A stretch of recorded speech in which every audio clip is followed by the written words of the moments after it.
Good afternoon, my fellow scientists. It is Monday, September 11th, 2017, and I want to talk about procrastination. It's one of my favorite topics to talk about. It's one of my favorite things to think about when I should be doing something else. But I have come up with some resources that have helped me to get a little better anyway at avoiding procrastination. So let's go through them. Tim Urban wrote an amazing essay some years ago about procrastination, in which he discussed the instant gratification monkey and how it can rule our lives. And I thought that was a fairly insightful piece. And he did a video about it too. Links to both of those are in the description. The thing that I think he captured rightly is that there is a lot of anxiety. He calls it, I think, the dark forest or something. It's very metaphorical. But there is a lot of anxiety about starting a task, a lot of the time. And acknowledging that anxiety, for me, is a really important step in getting to do the work. If I allow myself to wallow in that anxiety, I will avoid it and deny it and do other things instead of the thing I'm supposed to do. So coping with that anxiety, acknowledging it, and dealing with it directly is the first step. And The Now Habit talks a bit about that as well. It's a book, link in the description. I liked that book. I think it did a pretty good job of setting up this idea of building routines that will help to, well, as Tim Urban puts it, get through to the guilt-free productivity instead of wallowing in the guilty anxiety of procrastination. Procrastination is a coping skill for the anxiety of doing the thing, or the perfection requirement that's associated with the thing.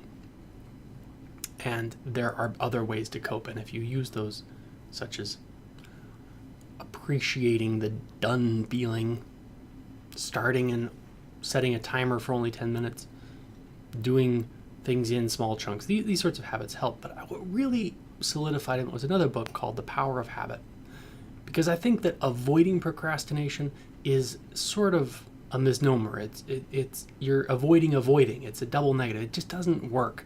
I think that rather than think of avoiding procrastination, it's better to think of doing something positive, like building a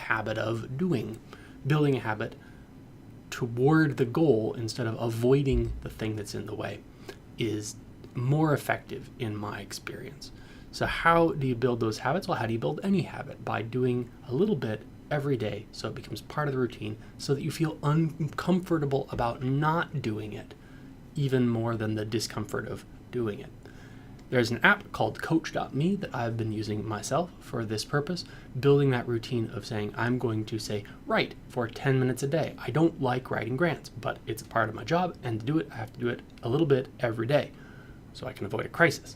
And if I set that goal of 10 minutes every day, it's easier to do the thing I don't like for 10 minutes than to deal with the negative outcome daily, my frustration and irritation at myself of not doing it. 10 minutes of grant writing is way easier than going to bed at night feeling like I didn't do any grant writing.